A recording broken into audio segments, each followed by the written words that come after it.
Alright guys, Bludgeonway here to indulge in some Sony computer entertainment. What has happened to my controller? What has happened? Oh, I see, you're being a tricky little bastard.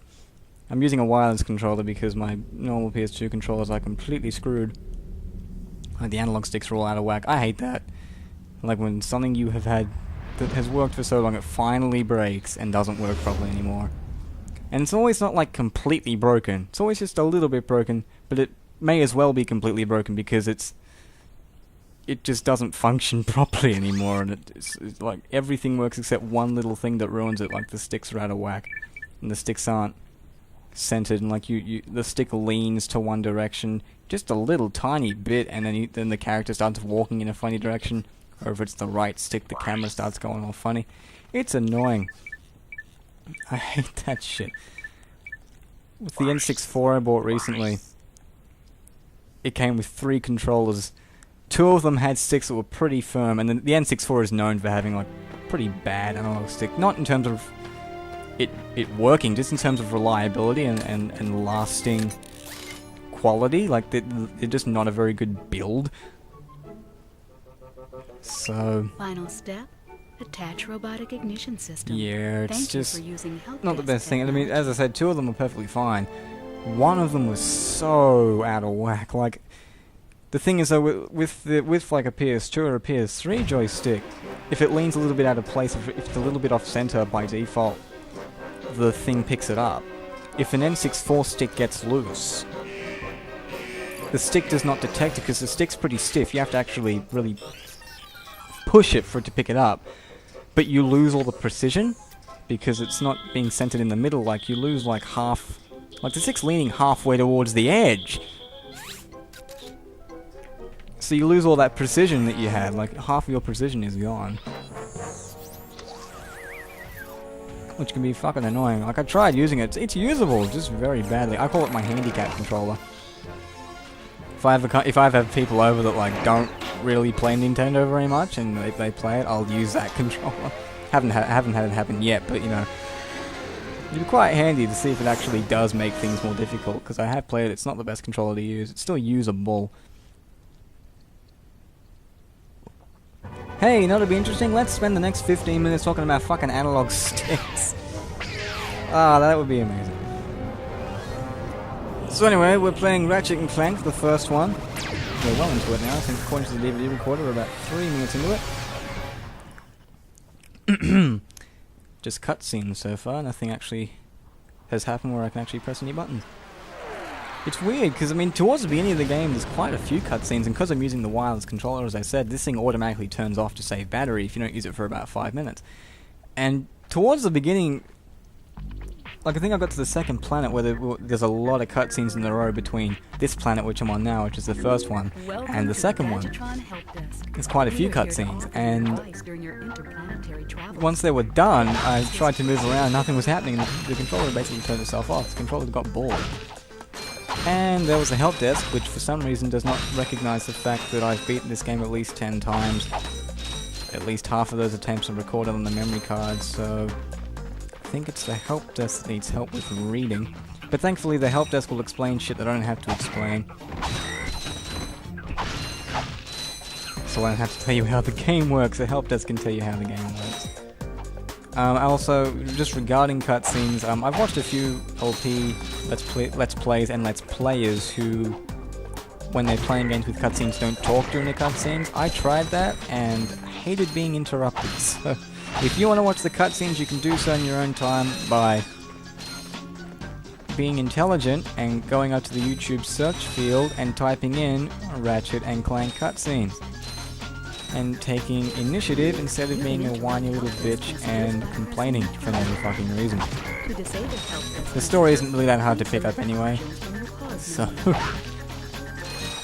you don't have to worry about missing out on the meaning of life or anything. It's not a bad story, I'm just saying it's not very complicated. You can pick it up easily. There's no real complicated subtext, it's not fucking Shakespeare.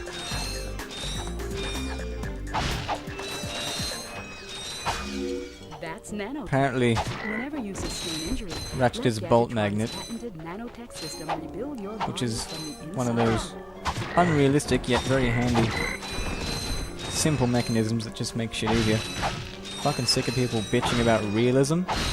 Realism in cinema, realism in music, realism in games, realism in any art form.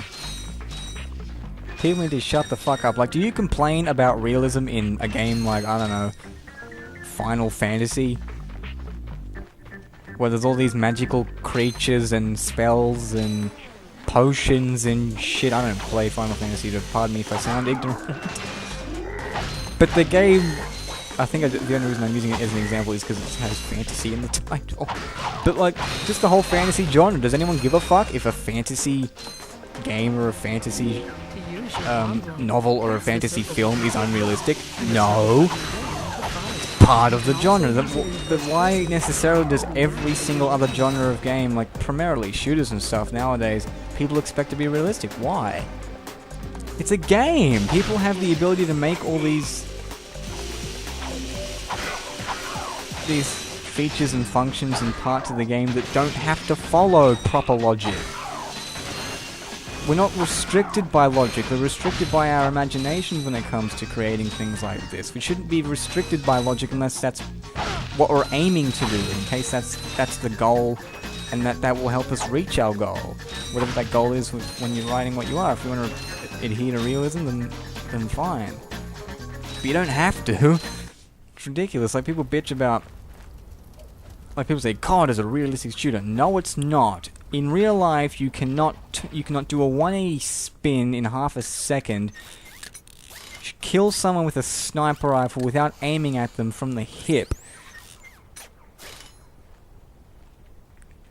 continue to sprint around the map for minutes at a time, pick up ammo without actually bending down and picking it up with your hand, have a map in the bottom left corner of the screen and a tally board and all this shit on the in front of you at once, no matter where you are. That doesn't make any sense. That's not realism. Other than that, no. Hey, A realistic shooter would be boring as shit. Because a realistic shooter, you would die once and you'd never be able to play the game ever again in your entire fucking life. That's a realistic shooter for you. Ridiculous. That we are no longer able to dwell here. Might I also note that grey and brown are not the only two colours that exist on our very broad colour spectrum. That's not realism, that's just shitty art direction. You might ask? Using highly sophisticated technology. I don't know why. Like, I hate to call myself like extracting a large portion of your planet, like a hipster or something like that. I just prefer older games, older titles. Like, I don't play COD or anything like that. I mean, I play new games. I play GTA 4. I play Little Planet 2. I play like the newer Ratchet Clank games and things like that. I think yesterday I played Team Fortress 2, which was quite fun. I played that with a friend. Went over to his house, it was quite enjoyable. So I'm not totally adverse to playing new games, it's just that like older titles just seem to... I get more enjoyment out of them, I don't know why. I wouldn't call this an old title, this is sort of in the middle between old and new. I'm talking like Super Nintendo games, like Donkey Kong Country. I played through the entire trilogy of Donkey Kong Country 1, 2, and 3. Fucking incredible, man. Even if I wanted to, it's amazing what they do with just 2D sprites and the processing technology that exists in a fucking game console from 1992 or whenever it was released, the early 90s. It's amazing what they can do with just that. It's sort of weird how, like, the more restrictions you can, like, restrictions you place on creativity can actually expand ideas. They force you to think in different ways and things like that. And they did so many cool 3D effects with that 2D engine. It was incredible. Like, I'm not like amazed. Like, oh wow, that looks absolutely amazing. Like, no, 1080p looks amazing. This could be a problem. Take care of it. But it was still such an enjoyable game because of the gameplay. All the platforming elements they managed to get out of just jumping and having two different characters. Like, you had two different characters in each game, and they each had... You could stop calling me sir. name's different Ratchet. abilities, like, and you can Pleased to s- make you, your you acquaintance. controlled one chimp and the other one would You got a follow name? you, basically. My serial number is B54296. Like for example, in I'll in just the call second you game, Clank for short. Diddy Kong's Quest. Hang No, on. it's not Diddy Kong's Quest. It's Diddy's Conquest. I misread that title, and I was like, yeah, it's Diddy Kong's Quest, and then I read the title of Nintendo Capri Sun's thing, and it's like Diddy Kong. Unfortunately, Conquest. you have no choice in the matter. Oh, I see what you did there, Railway. I see what you did there. You clever motherfuckers. I don't see what's so funny. Captain Quark could See, yeah, my controller's turned off. Sweat, you. Cutscenes just go on forever and a goddamn day. You have now But yeah, they give you more time to talk, and they're quite amusing. and my patience. But yeah, as I was saying, Diddy's Conquest. Fuck, I chose the wrong title. Diddy's Conquest, like you have two chimps, Diddy and I think his girlfriend, Dixie? It's sort of weird to think about that.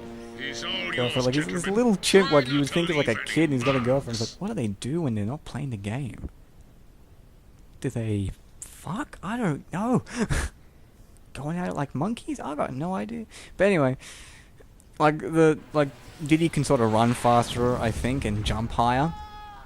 Whereas Dixie can use her ponytail to sort of like hover. Sort of like the helipack you'll see later in this game. She can like hover over long distances and things like that. It's such a simple thing, switching between two characters, yet it provides so many opportunities to do different things because of the level design. And I mean, the soundtrack was so incredible that I downloaded all of it. And I mean, I also got what was it called? I forgot what they're called. I don't have the internet in front of me right now. Oh yeah, Overclock. OC Remix. That's right, OC Remix. I got the OC remix of this, which they called, I think, Serious Monkey Business. I think it's called. An OC remix is basically unpaid musical talent taking the original compositions of video game soundtracks and changing the genre, adding like different instruments and things like that, making a new song basically out of the original compositions and notes basically of the original songs from the games. And like they had songs turned into heavy metal songs, they had a disco tune, they had some techno tunes, and some sort of whole bunch of different genres made out of the compositions of the original DKC2 soundtrack, and some of the songs were really, really good. It's incredible, and I mean, it's free. Like legit free. Like, I'm not talking the Pirate Bay free, I'm talking they don't charge you for it ever. Like, it's legit to download it for free. And yet it's better than 90% of the music you hear on the fucking radio. It's just awesome stuff. Okay, and you know a video game's OST is good when the original OST, like the one composed by David Wise for the original game, was released on CD. Which I also have that as well. I don't know, what is it about games from ye olden days and their amazingness? I don't know. I think I have every Ratchet Clank soundtrack as well from every single game because I like it just that much. Although I think because like there's so many songs, like I think there's at least it's quite a few gigs, like several hundred songs in the from every single Ratchet and Clank game in total, several hundred titles. So I think eventually in iTunes, I think when I first got my iPod, I got sick of every like second or third song being from some Ratchet and Clank game, so I put them all on skip when shuffling and put them in their own playlists and everything, so I didn't have to listen to a Ratchet and Clank song every 2 to 3 Look, plumber's crack. songs because it gets I repetitive. said, look, the plumber's back. All right, wise guy. Wise Shouldn't you be on guy. one of them escape transports? Alright, why, yeah. Newsflash, giant robots I love the attacking. plumber. The escape I was so surprised when I found out that the plumber is voiced by the same guy who plays the janitor on Scrubs. That guy's amazing. And like half his dialogue in Scrubs is improvised, and like that is amazing. Well, I haven't watched got Scrubs in anything ages, I worth a think. lot of bolts? I rented them years back. One of the few TV shows I actually like. And they don't make it An anymore. info buff. Ratchet, we could use that. Rented like every season from the DVD shop Enter look around mode. and watched them all. The L1 button. Awesome show. DVD shops closed too. Everything I love is gone. My Super Nintendo is no longer having games produced for it, and Ratchet and Clank isn't made in the PS2 anymore, and my DVD shop's closed, and they don't make Scrubs anymore. My life is over. Everything sucks now. Rah, rah, rah, rah.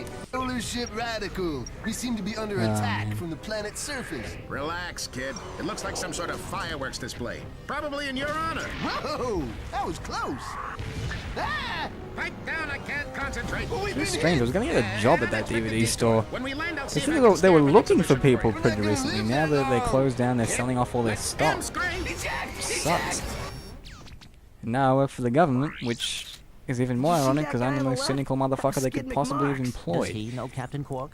Seriously, I said to them, it's a mistake letting someone as cynical and critical of the government Looks as like he's in me, trouble. and someone as anti-authoritarian as me, into the building, Gadgetron let info bots alone give you near coordinates for any new of the planets. equipment, Now that you have the let alone info bot putting for me on Planet phones to Arena, talk you'll with need to people. find a ship They to put get me there. on the fucking phone with people, man. It's insane. I didn't think they'd ever do that. Just sounds like a dumb idea to me.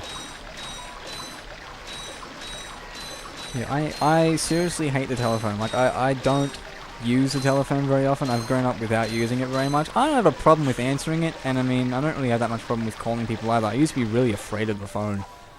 I hate, like, whenever I call people, I was shit scared. I don't know why.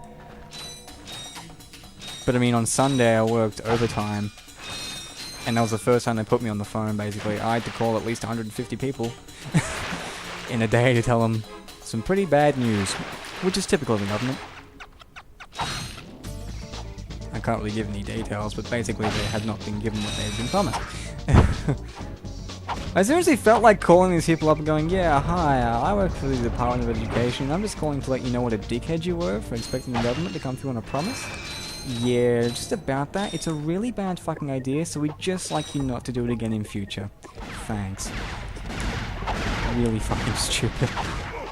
I was told I was going to get a whole bunch of assholes, and I heard about other people getting like assholes on the phone, people treating them badly and being angry. And I mean, given what we were telling them, they had a right to be pretty concerned and pretty ticked off, but going off at the people on the phone is pointless because it's not their fault, it's the upper ranks' fault, usually. So, you know, there's no point going off at us, and I mean, every second you waste going off at us, we can't spend fixing your problem, so bitching and whining doesn't really get you anywhere. But I heard one woman who worked in there, and I was like right there beside her desk, so I didn't hear it being said, but I heard her talking about it, and she told me, because we were calling the parents a kid, right? And there was this one parent who this woman called, and the woman like was abusive and stuff to the woman who worked in the building who was calling her, giving her the news. And I guess the woman had thought she'd hung the phone up, and she hadn't. And the kid, as I said, we were calling parents, and the kid was right there with the mother, as was evident when the woman who was working where I was working, who was telling the story, was evident because from what the woman heard on the phone, the woman turned to the kid, the mother turned to the kid, and basically said directly to the kid, while the phone was still connected, "You're a cunt, the government doesn't care about you, no one cares about you." Something to that effect. "You're a cunt, the government doesn't care about you, no one cares about you," something like that. It's like insane. And And I'm like, isn't that verbal abuse? Like, I mean, I don't have a problem with the word cunt, but calling a kid? A disabled kid, I might add. We had it on their records and shit. The kid was disabled. Not that that makes it, you know, any better or worse a crime. Like, it's a, you know, it's just as bad to call any kid a cunt. It's just completely uncalled for. I've just never, it's just incredible the things you hear. Like, that's just so mean. Like, I mean, I'm an asshole, right? I am a self-designated asshole. I have done some pretty fucking terrible things and said some pretty disgusting things to people. I try not to, but I have. But calling your own child a cunt? Wow. Thanks for hitting a new low, parents of Australia, you know. It's like one of those, it's like, it doesn't set the benchmark. It's not the average parent. All the parents I got were generally pretty understanding. I only got one or two people who were angry, and one parent who was pretty concerned, rightfully concerned, who wanted to speak to someone higher up because I couldn't help them out with their dilemma. But it's just shocking. Like, and I'm not easily shocked, right? I'm pretty hard to shock and offend. Doesn't really offend me, but it sort of gets you thinking. Just how can you call your own kid a cunt? You even love your kid? Like, seriously? It's just insane. Yeah, as I said, I've said some pretty bad things to people. Like, I think, don't know if yeah, I did. I made a video months back describing, like, my formal and after party and stuff, and it was removed pretty quickly. First I made it private, hoping to re-release it later. Then I planned to take it down and re-upload it, re-record the voiceover for it. Then I just removed it completely. Because more or less what happened was I published a series of blog entries about first my formal and after party, and then this vacation I went on for a week with friends from school after our exams were finished. And a lot of it was about, like, my sexual desires for two particular girls, one of which who went on this vacation thing, and another one who just went to my school, who was in my year. And because I got Facebook, because I wrote the blog entry about the formal and after party a week before I got Facebook, so Facebook wasn't even an issue. Don't hurt me. Don't hurt me. But the vacation entries and everything were written while I did have Facebook, and the link to my blog was on Facebook, so people could find this shit really easily. And it wasn't like these people's identities were covered up, then their real names weren't published, but you didn't have to be very smart or know these people very well to figure out who it was, right? And I was making it pretty fucking blunt. I wanted to screw this person. I wanted to stick my penis inside this person. And it was just like, it's one of those things you think about. You think about it and you do it, and then someone tells you what you've done and explains how they've been affected. And you equipment isn't functioning properly. That's why I come to Al's Robo Shack for all my electronic needs. Why did I do that? Exclusive repair shop for my super electro gadgets since I was and I mean, this was, I published the blog entries about the vacation like back in December, and I'm still going, that was such a dick fighting crime or just fighting grime. And because the only reason it was brought to my attention that it was fucked up was that one of the girls who I was talking about, the one who went on the vacation with me, read it. Because she found the link on Facebook, or someone gave her the link on Facebook, or whatever. She found it and went, this is pretty full on, and it's kind of invading my privacy. Might want to reconsider what you're saying here. Just might. Like, I mean, I admitted in the entries themselves that what I was saying was pretty intense and fucked up. But it's still kind of wrong to publish stuff explicitly stating that you want to have sex with a certain person when that person has pretty clear-cut, straight-out access to that information. Because understandably it would make them pretty uncomfortable, you know. And as I said, it's one of those things your average motherfucker just does not consider doing that. Because they just know it's wrong. And you just feel like a dick after you've done it, because it's like, man, I have just fucked up. Big time. And I mean, I'm still in the process of writing a blog entry, sort of explaining myself and going, I've been a dick, here's how. Because every time I've tried to write it, I've more or less crumbled under the pressure and called myself a cunt and gone to sleep, trying to deal with it myself, because it's pretty intense having done all these dodgy things and trying to deal with it yourself. It's deserved. I'm not saying I don't deserve to feel like an ass for doing what I did, because it was a shitty thing to do. But trying to rectify it, I'm still feeling like shit for doing it. And there's a whole issue of, you know, being a writer and being cynical, as I am, I'm one of those people who like looks at a politician advertising, apologizing, or a clergyman apologizing, or a businessman apologizing, or a politician apologizing, whatever, and looking at them going, you are a lying piece of shit. You don't mean a word you're saying, motherfucker. You are full of it. And then not being in the same position as them, because they usually are lying. But then when I want to tell the truth and going, I'm seriously, sincerely sorry for this, and I mean, I want to apologize to them in person. I don't want to do it through a blog entry. I want to do it, the blog entry I want to do to explain myself. I got some great bargains for you today. The apology should not only be in the blog entry, but it should be done in person. Like, not even over the internet if possible. In person, face to face, to get it across, you know.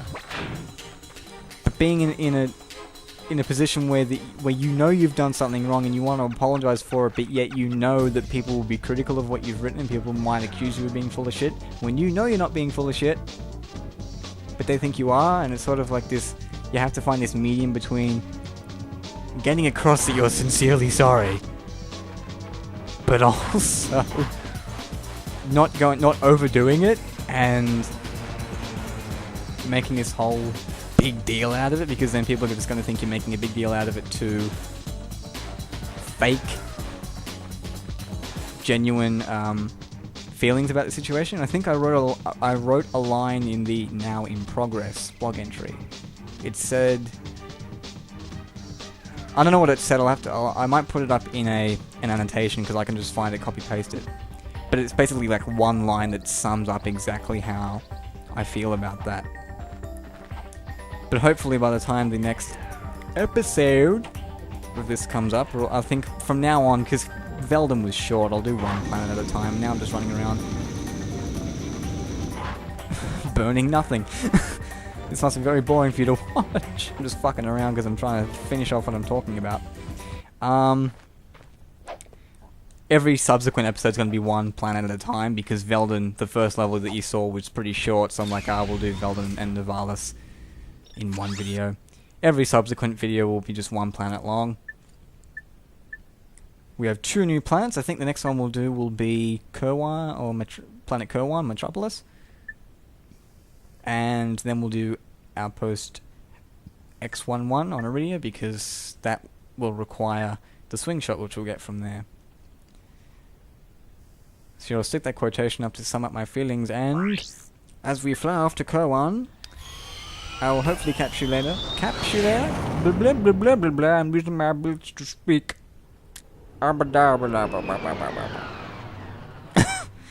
Hopefully, I will catch you guys later.